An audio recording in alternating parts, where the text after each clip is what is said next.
ఆంధ్రప్రదేశ్కు ప్రత్యేక హోదా ఇవ్వాలని డిమాండ్ చేస్తూ వైఎస్ జగన్ గుంటూరులో చేపట్టిన దీక్ష 3వ రోజు కొనసాగుతోంది. జగన్ దీక్షకు అన్ని వర్గాల ప్రజల నుంచి స్పందన అనూహ్యంగా పెరుగుతోంది. దీక్ష శిబిరానికి ప్రజలు, అభిమానులు పెద్ద సంఖ్యలో తరలివచ్చి మద్దతు తెలుపుతున్నారు. జగన్ దీక్షకు సంఘీభావంగా రాష్ట్ర వ్యాప్తంగా విద్యార్థులు, యువకులు, పార్టీ కార్యకర్తలు కూడా దీక్షలు చేపడుతున్నారు. రాష్ట్రం నలుదిక్కుల నుంచి వచ్చిన పలువురు అభిమానులు వైఎస్ జగన్ను కలుసుకుని దీక్షకు తమ మద్దతు ప్రకటించారు. పలు ప్రజా సంఘాలు కూడా వైఎస్ జగన్ దీక్షకు మద్దతు ప్రకటిస్తూ ర్యాలీలు, దీక్షలు చేపడుతున్నాయి. గుంటూరులో ఎండలు మండిపోతున్నాయి. విపరీతమైన ఉక్కపోత, చెమటలు కారిపోతున్నాయి. కానీ కోట్ల మంది కోసం చేపట్టిన నిరవధిక నిరాహార దీక్షను వైఎస్ జగన్ కొనసాగిస్తున్నారు. గుంటూరులో 33 డిగ్రీల సెంటీగ్రేడ్ ఉష్ణోగ్రత ఉంది. అయినా జన ప్రవాహం ఆగడం లేదు. చెమటలు తుడుచుకుంటూ తలపాగాలు చుట్టుకుని దీక్షా ప్రాంగణానికి జనం బారులు తీరుతున్నారు. తమ కోసం, తమ భవిష్యత్తు కోసం దీక్ష చేస్తున్న ప్రతిపక్ష నేత వైఎస్ జగన్మోహన్ రెడ్డికి మద్దతుగా తరలివస్తున్నారు. ఓ పక్క మండే ఎండలు, మరోపక్క దీక్ష 3వ రోజుకు చేరుకోవడం వైఎస్ జగన్లో కాస్త నీరసం కనిపిస్తోంది.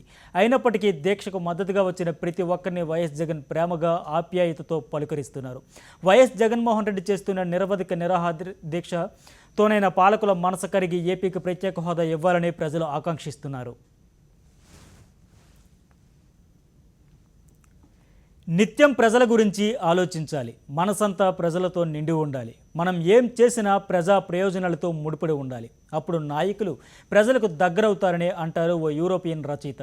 ఈ మాటలు ఏపీ ప్రతిపక్ష నేత వైఎస్ జగన్మోహన్ రెడ్డికి బాగా సరిపోతాయి. వైఎస్ఆర్ కాంగ్రెస్ పార్టీ స్థాపించిన తర్వాత జగన్ ప్రజల కోసం ఎన్నో దీక్షలు చేశారు. ప్రజల సమస్యలను ప్రభుత్వాల దృష్టికి తీసుకురావడానికి కృషి చేశారు.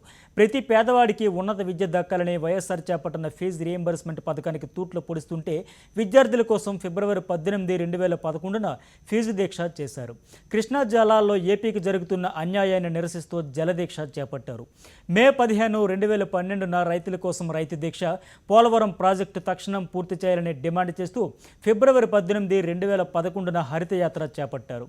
కనీస అవసరాల ధరలు పెరిగిపోయి ప్రజలు అల్లాడిపోతున్న వేళ విశాఖ సాక్షిగా జనవరి 22, 2011లో జనదీక్ష చేపట్టారు. ఆ తోవలోనే డిసెంబర్ 21, 2010లో లక్ష దీక్ష చేపట్టారు. ప్రతి క్షణం ప్రజల తరఫున నిలబడ్డారు. ప్రభుత్వాన్ని నిలదీస్తూ ప్రజా గళాన్ని వినిపించారు. ప్రజా సమస్యలపై అనతి కాలంలోనే అనేక దీక్షలు చేపట్టిన వైఎస్ జగన్ దీక్షా దక్షుడు, బాధ్యత తెలిసిన నాయకుడు. అందుకే వైఎస్ జగన్మోహన్ రెడ్డిలో ప్రజలు వైఎస్ఆర్ను చూసుకుంటున్నారు.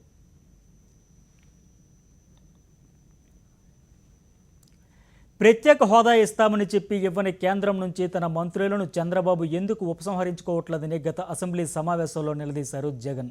ఇప్పటికైనా కేంద్రం నుంచి ఏపీకి చెందిన మంత్రులను రాజీనామా చేయించి ఒత్తిడి పెంచాలని డిమాండ్ చేశారు.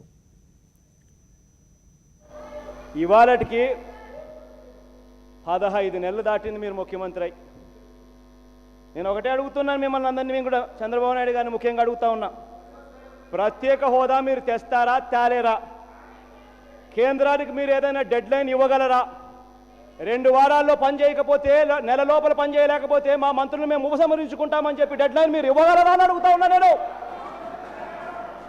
మరి ఇవ్వలేనప్పుడు 15 నెలల తర్వాత నేను ఈ మాటలు మాట్లాడుతూ ఉన్నా.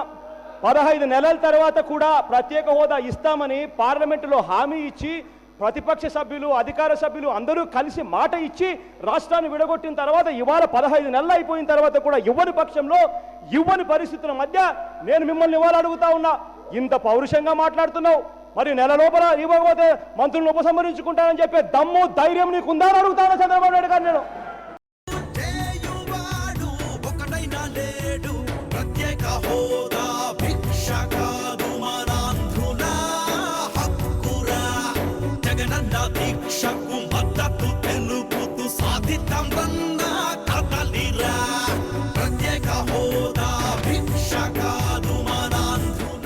ప్రత్యేక హోదా ఇవ్వడానికి 14వ ఫైనాన్స్ కమిషన్ అడ్డుపడుతోందని, ఇరుగు పొరుగు రాష్ట్రాలు అడ్డుకుంటున్నాయని కుంటు సాకులు చెబుతున్నారని అసెంబ్లీ సమావేశంలో జగన్ మండిపడ్డారు.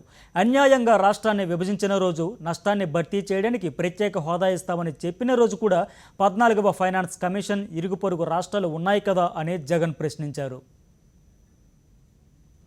ఒకసారి అంటారు అధ్యక్ష, 14th ఫైనాన్స్ కమిషన్ ఒప్పుకోలేదు కాబట్టి సమస్యలు వచ్చాయని చెప్పి కొంతమంది అంటారు.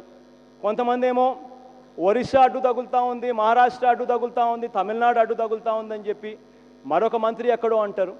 అధ్యక్ష, రకరకాల కన్ఫ్యూజింగ్గా చెప్తా ఉన్నారు అధ్యక్ష. నేను ఒకటే అడుగుతా ఉన్నాను అధ్యక్ష, ఇవాళ మాట్లాడుతూ ఉన్న మహారాష్ట్ర కానీ, ఇవాళ మాట్లాడుతూ ఉన్న తమిళనాడు కానీ, ఇవాళ మాట్లాడుతూ ఉన్న ఒరిస్సా కానీ, ఈ రాష్ట్రాలన్నీ కూడా ఆ రోజు మన రాష్ట్రాన్ని విభజించేటప్పుడు, ఆ తర్వాత మనకు ప్రత్యేక హోదా ఇస్తామని చెప్పినప్పుడు ఈ రాష్ట్రాలన్నీ కూడా అప్పుడు కూడా ఉన్నాయి కదా అధ్యక్ష అని చెప్పి నేను అడుగుతా ఉన్నా. మరి అప్పుడు మాట ఇవన్నీ ఉండగానే మాట ఇచ్చారు. మరి అలాంటప్పుడు ఇప్పుడు ఈ రాష్ట్రాల పేరు చెప్పడం ఎంత మటుకు ధర్మం అని చెప్పి నేను అడుగుతా ఉన్నా.